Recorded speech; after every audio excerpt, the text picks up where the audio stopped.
Bonjour. À Convergence aujourd'hui, Marie-Andrée Bertrand.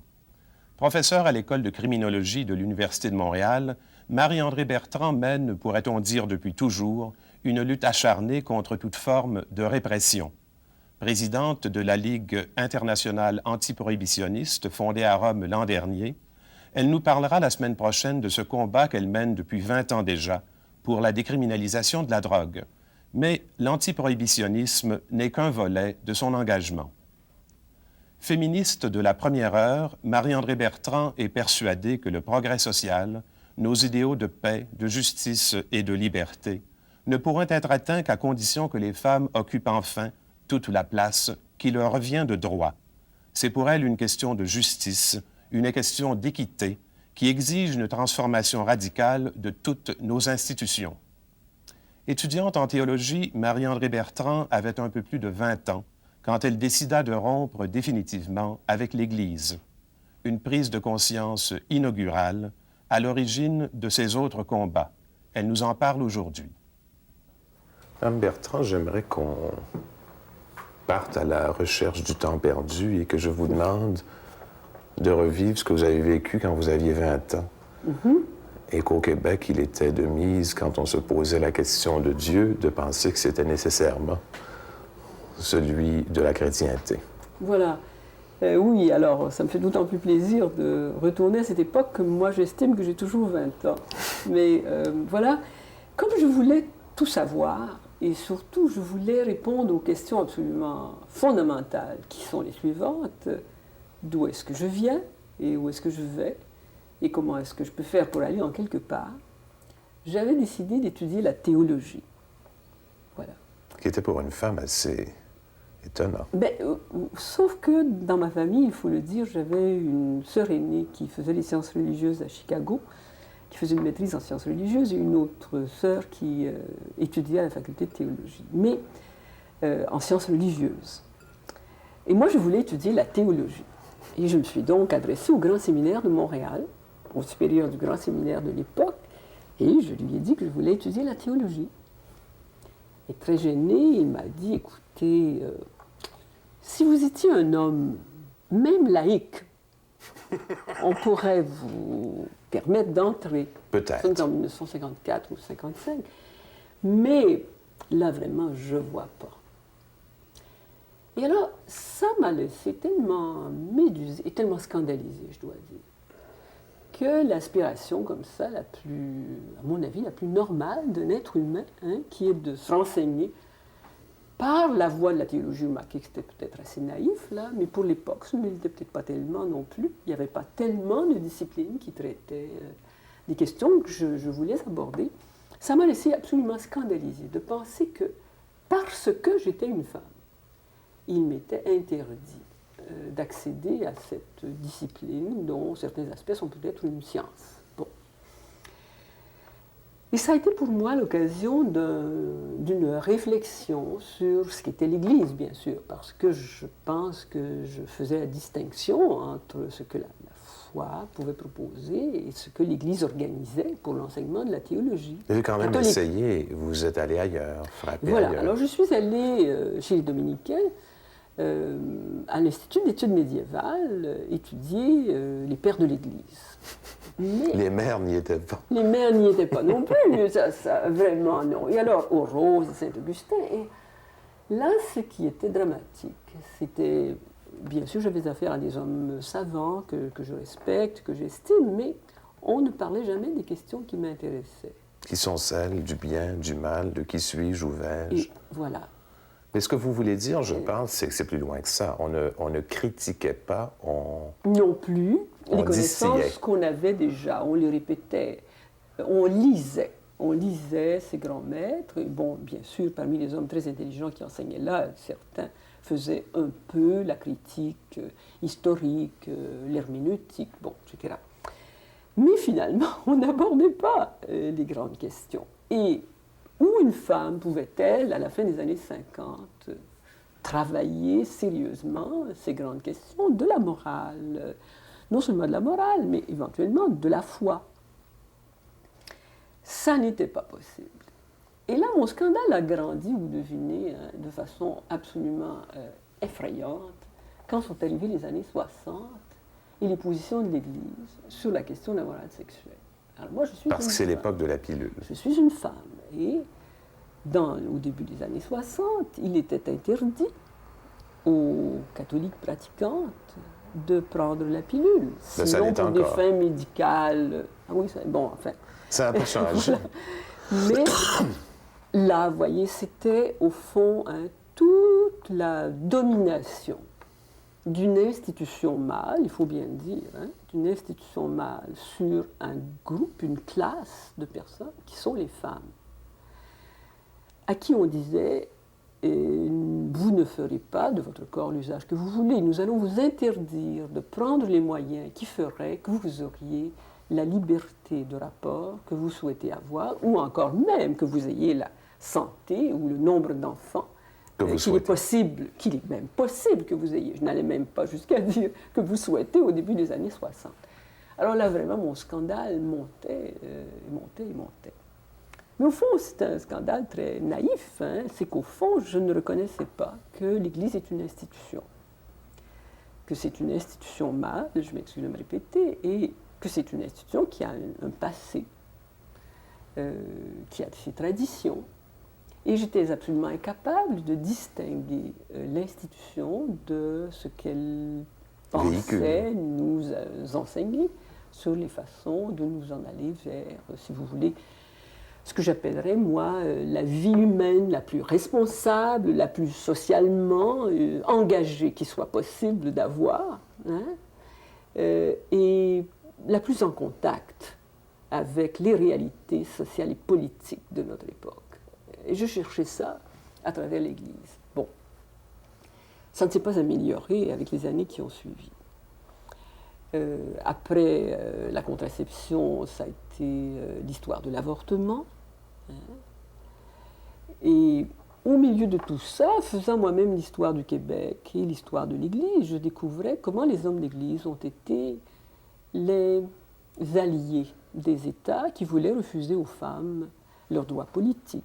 On en a beaucoup parlé cet été au Canada et au Québec, le droit de vote des femmes. Bon. Alors, j'oserais dire que ces scandales ont été pour moi des occasions de désaffection. Et de perte de foi, si tant est qu'on puisse parler de foi au départ. C'est ça.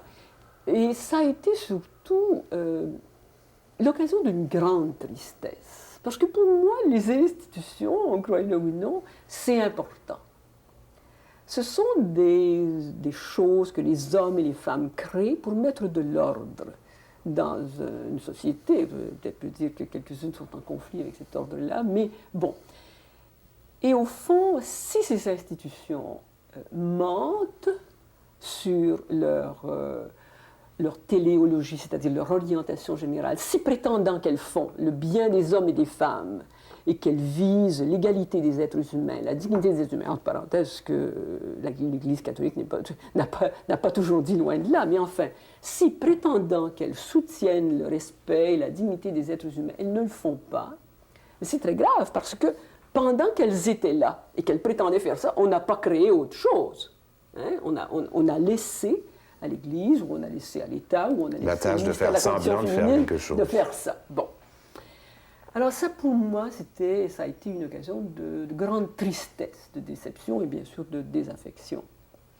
Et donc, moi, j'en arrive à cette idée que ça n'est pas beaucoup possible pour une femme qui essaie d'être consciente, socialement responsable, engagée, vraiment liée aux autres femmes dans le monde. Et alors ça, remarquez que ce serait sûrement pas plus drôle si j'étais islamiste, mais enfin, bon.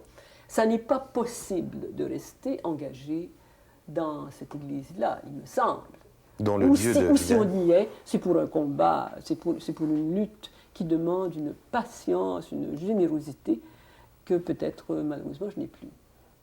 J'ai été étonné de lire un texte de vous pour Communauté chrétienne cette année, dont le titre dit « L'impossibilité de Dieu et l'impertinence d'un Dieu ». Et je me suis dit, elle a encore mal.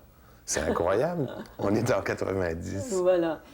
Oui, vous avez probablement raison qu'au fond, l'aspiration qui était la mienne de trouver des institutions, des voies, des chemins qui facilitaient au fond la marche des femmes et des hommes vers des objectifs humains, éventuellement religieux, éventuellement chrétiens, qui soient vraiment dignes de leur combat.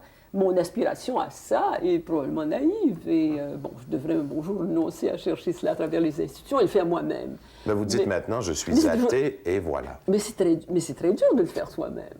C'est très dur. On a besoin de groupes pour travailler sur ces questions énormes qui sont, je ne sais pas moi, le mieux-être des gens autour de nous, la diminution de la pauvreté, la lutte contre le racisme, contre le sexisme, un peu plus d'équité sociale. On peut faire ça tout seul, non? C'est pour ça, Mme Bertrand, que vous avez quitté la théologie, si tant est qu'on vous ait laissé rentrer dedans, pour passer à la psychologie et ensuite à la criminologie. Qu'est-ce que c'était que d'être criminologue au moment où on a fondé l'école et vous étiez, je crois, la seule étudiante? La seule femme, oui, peut-être avec une autre.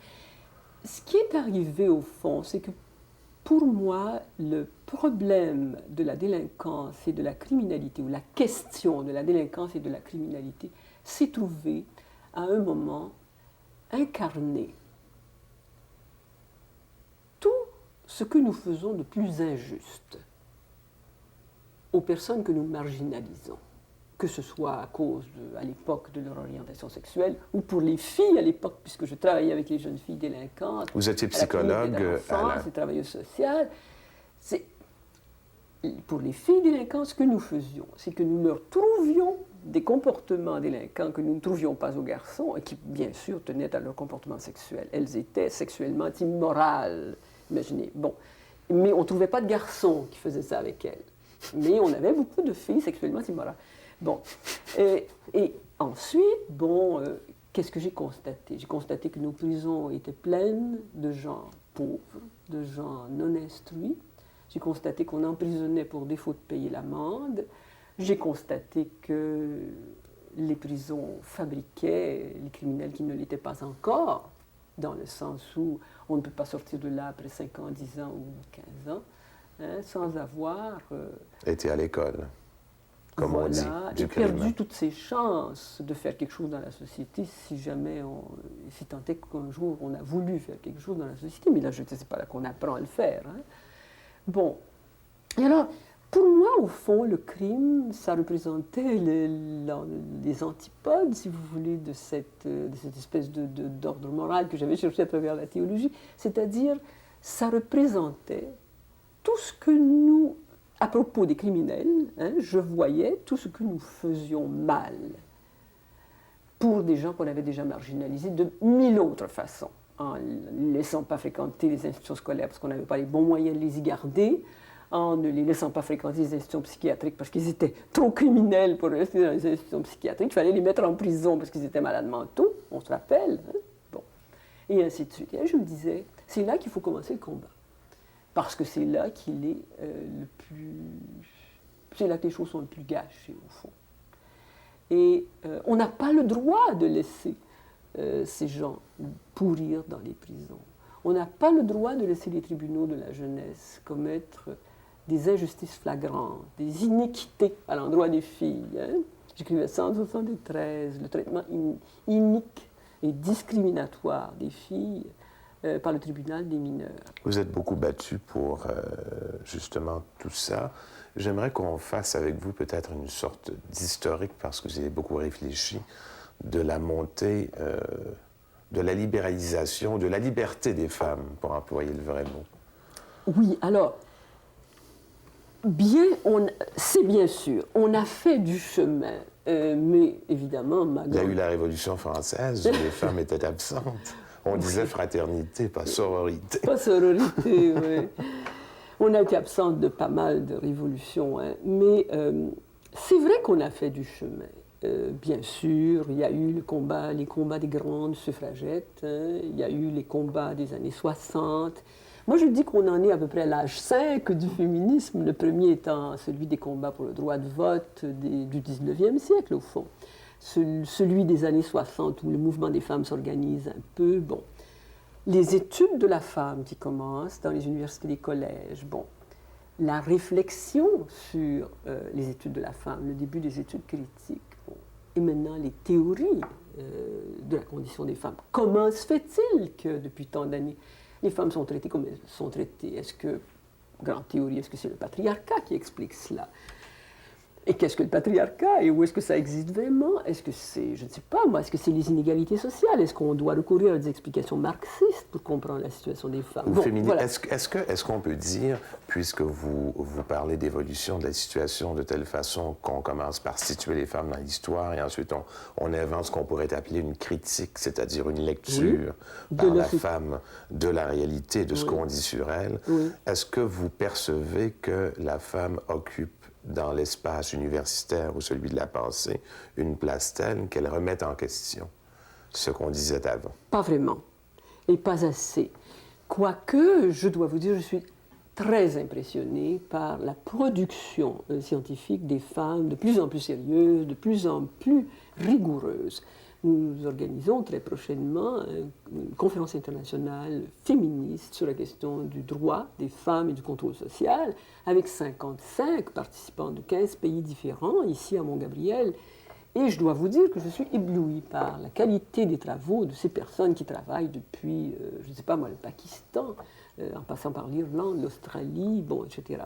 C'est vraiment une moisson de travaux extrêmement sérieux. Mais votre question, c'était, est-ce que vraiment nous avançons? Et ma réponse est, je n'en suis pas du tout sûre, parce que nos filles, ou si vous voulez celles qui ont l'âge de l'être, ne sont pas du tout convaincues que le combat des femmes, ça vaut la peine, ou en tout cas, je pense qu'elles croient qu'elles ont bien d'autres combats à mener.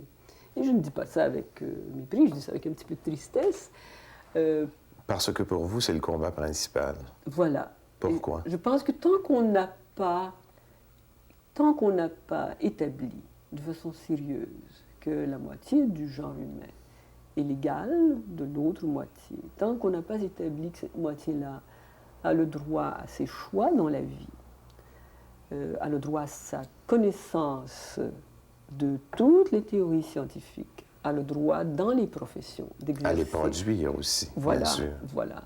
Et surtout, oui, de plus en plus, ce qui n'est pas simple, hein, a le droit aussi dans les professions d'aménager pour les femmes et pour les enfants et pour les hommes de nouveaux espaces. Pensez au domaine de la santé, par exemple, hein, qui doit être, moi je pense, et qui l'est déjà, repensé par les femmes, non seulement dans le cas des femmes, dans le cas des hommes aussi.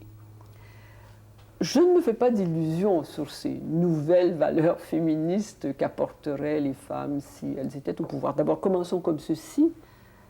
Tant que nous ne sommes pas environ 30 ou 40% des groupes qui font les normes scientifiques, morales, sociales, politiques, nous sommes des tokens, c'est-à-dire nous sommes des jetons, nous sommes des personnes que l'on met là, parce qu'il faut nous mettre là depuis la charte, voilà, etc. Mais nous ne pouvons rien faire. Et disons-le franchement, celles d'entre nous qui accèdent à des postes de responsabilité sans avoir l'appui de leur base et sans y arriver suffisamment nombreuses, jouent tout à fait le même rôle que les hommes. Ou pourraient-elles prendre leur modèle autrement? Elles jouent des rôles d'hommes et parfois, il faut bien l'avouer aussi, elles les jouent aussi mal ou même plus mal. Et selon les mêmes formes. Bon, et alors, ça ne nous aide pas. Ça, c'est évident. Ça ne nous aide pas. Si on pensait, Mme Bertrand, à la vie universitaire, tiens, je vais poser des questions indiscrètes. Vous êtes criminologue, vous êtes à l'Université de Montréal, vous avez vu évoluer la situation. Est-ce que vous croyez que le discours, que la femme est assez présente en criminologie pour avoir modifié la conception que l'on a à l'école de criminologie du crime? Non, sûrement pas. Et j'oserais dire quelque chose d'encore plus triste, parce que nous y sommes quand même depuis un certain temps, certaines d'entre nous. Nos amis, nos alliés objectifs, les criminologues, les sociologues, les politologues, qui pratiquent véritablement une idéologie, une orientation de justice sociale, qui donc sont plus proches de nous, hein, qui disent, voilà, il faut cesser de discriminer les classes, il faut cesser de discriminer les sexes. Ceux-là n'ont pas pensé la criminologie critique, la criminologie radicale en termes d'égalité des sexes et n'ont pas pensé la question des femmes. Et souvent l'ont même exclu. Parlons par exemple de certains de nos amis qui sont très avancés sur la voie de la critique du droit pénal et de ses méfaits, et qui ont fait beaucoup pour cela. Certains sont des gens qui disent qu'il faut se débarrasser du système pénal, qui fait beaucoup plus de mal que de bien, beaucoup de conflits sociaux en tout cas, pourraient être beaucoup mieux réglés par la conciliation, par la négociation entre les gens. Plutôt que par la punition et responsabilisation des gens qui ont causé des torts à leurs concitoyens. Bon, alors ces gens-là auraient pu un jour se poser des questions aussi sur les femmes victimes de crimes, sur les femmes dans le système criminel, sur les injustices additionnelles dont les femmes sont l'objet dans le système criminel. Je ne sais pas si les gens savent que pour des crimes semblables, les femmes sont souvent détenues plus longtemps que les hommes. Des crimes analogues. Mais on dit qu'une femme qui fume en public est plus vulgaire qu'un homme, que si elle est ivre, oui, on dirait qu'elle est plus ivre qu'un homme. Alors je présume que si elle fait un crime, ben elle est plus criminelle. Voilà. Oui, je pense que vous avez raison. Dans la mentalité de beaucoup de gens, c'est pire une femme criminelle. Mais ça se vérifie comment quand vous me parlez de ça? Vous voulez dire qu'il y a des... plus longues. Je dis par exemple, et ça c'est un fait bien connu, que les jeunes filles qui ne sont que, entre guillemets, des cas de protection, ont été très longtemps retenues dans des institutions qu'elles n'ont nullement choisies, hein, comme si elles étaient des délinquantes, pour leur bien, pour leur protection. C'est-à-dire qu'elles ont été punies à toute fin pratique. Et quoi qu'on dit vouloir les protéger. Bon, et protéger contre quoi, hein? Contre, je ne sais pas moi, une maternité adolescente ou bon... la même chose est vraie de certaines femmes de qui on a dit mais c'est pas possible avec ce crime qu'elle a commis, c'est pas un homicide involontaire ou bon. Ils ont écopé de peines objectivement plus longues que celles qui étaient imposées à des hommes qui avaient commis des crimes semblables. Bon. En surplus de cela, ce que nous savons tous, c'est que dans nos institutions pénales au Canada actuellement, dans nos prisons pour femmes pour parler clairement, et dans le pénitencier des femmes à Kingston pour parler clairement, les programmes de formation générale et professionnelle sont zéro, hein, ou si peu que pas. Deuxièmement, nous savons que les soins de santé sont très loin de ceux que reçoivent les personnes qui sont dans la société libre, et ça c'est profondément injuste. On sait que des femmes enceintes sont en prison et ne reçoivent pas tous les soins qu'il faudrait. Inutilement, à mon avis, on sépare beaucoup trop les mères des jeunes enfants. Bon, alors je suis sur un terrain délicat, je le sais, c'est pas très drôle de penser que des jeunes enfants pourraient être en prison parce que leur mère y est. Mais je dis, certaines prisons européennes, Fleury-Mérogis en France par exemple, ont aménagé des espaces où les mères sont avec des enfants, bon, etc. Plusieurs formules américaines s'occupent des femmes enceintes détenues. C'est une réalité terrible, ça, d'être enceinte, détenue, coupée de son milieu familial, coupée de son conjoint. C'est dans ce sens-là où vous dites que c'est plus grave. Il y a des femmes qui attendent les gars qui vont sortir de prison, mais il n'y a pas de gars qui attendent les femmes qui vont sortir de prison. Hein. Il y a des conjointes qui attendent les hommes très longtemps qui sont en prison, mais il n'y a pas d'hommes qui attendent les conjointes qui sont en prison. Alors, à toute fin pratique, comme on sait que dans notre culture, la vie des femmes est encore très, très, très centrée, très autour de leur affectivité, autour de leurs relations. C'est le cas. Hein? Bon. Couper les femmes de leur milieu familial, social, affectif, conjugal, c'est les vouer au néant. 5 ans, 6 ans, 7 ans, 8 ans, 25 ans pour meurtre au premier degré. Hein? Vous trouvez que c'est pire si c'est Vous trouvez que c'est pire si c'est une femme? Je dis que les conditions, ce que je dis qui est objectivement, à mon avis, prouvé à la largeur des pays occidentaux, c'est que les conditions dans lesquelles on emprisonne les femmes sont tout à fait injustes. C'est-à-dire qu'elles ne leur permettent, quand elles purgent des peines longues, d'acquérir aucune espèce de formation générale ou professionnelle. Ils ne leur permettent pas non plus de recevoir des soins de santé adéquats, et que ce n'est pas vrai de la même façon pour les hommes. Pour les hommes, bon. Et ce n'est pas vrai de la même façon pour les hommes, évidemment. Tous les administrateurs pénaux vont vous répondre, c'est parce que dans le cas des femmes, il y en a trop peu, puis c'est pas la peine d'organiser ça, etc. Ça n'empêche pas que des femmes purgent des peines de 10 ans, 15 ans, 20 ans et 25 ans. Il y en a, hein, au pays, ici, là. Et le nombre des femmes en prison augmente, singulièrement aux États-Unis, de façon absolument tragique, pas tellement au Canada encore, mais au Canada, nous avons ce très grand drame de la grandeur du pays et de cette dissociation familiale absolument. Ce qui fait qu'il y a tellement peu de femmes qu'on les éloigne de leur milieu d'origine. Voilà. Et jusqu'à récemment, on n'avait qu'un pénitencier pour purger les peines de plus de 2 ans. J'aimerais passer de la prison à l'université. Il y en a qui diront que c'est pas très différent.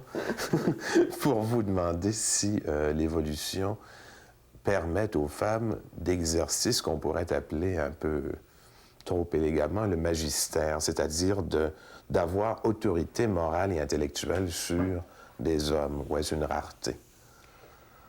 Je crois que c'est extrêmement rare. Je pense que dans nos milieux universitaires, la situation suivante est fréquente, où une femme professeure compétente, une autorité, se fait couper la parole par ses collègues masculins au moment où elle est en train d'énoncer des choses importantes, sans aucune précaution, et où, vous le savez, le recouvrement des voix, c'est un phénomène bien connu en psychosociologie.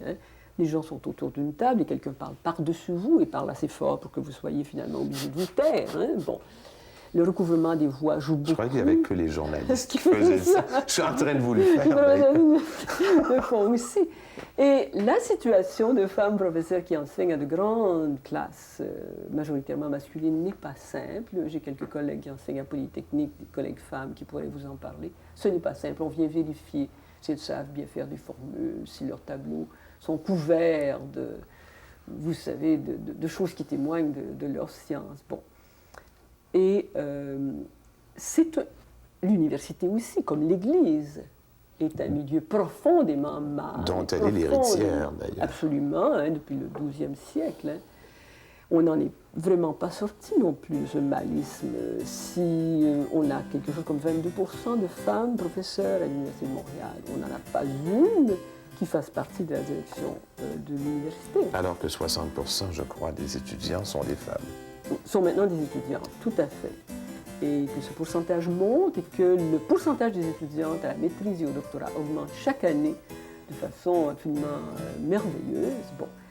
Donc, il y a là, je pense, une façon d'élaguer, une façon de ne pas laisser entrer les femmes dans les fonctions de pouvoir de gestion de l'affaire universitaire.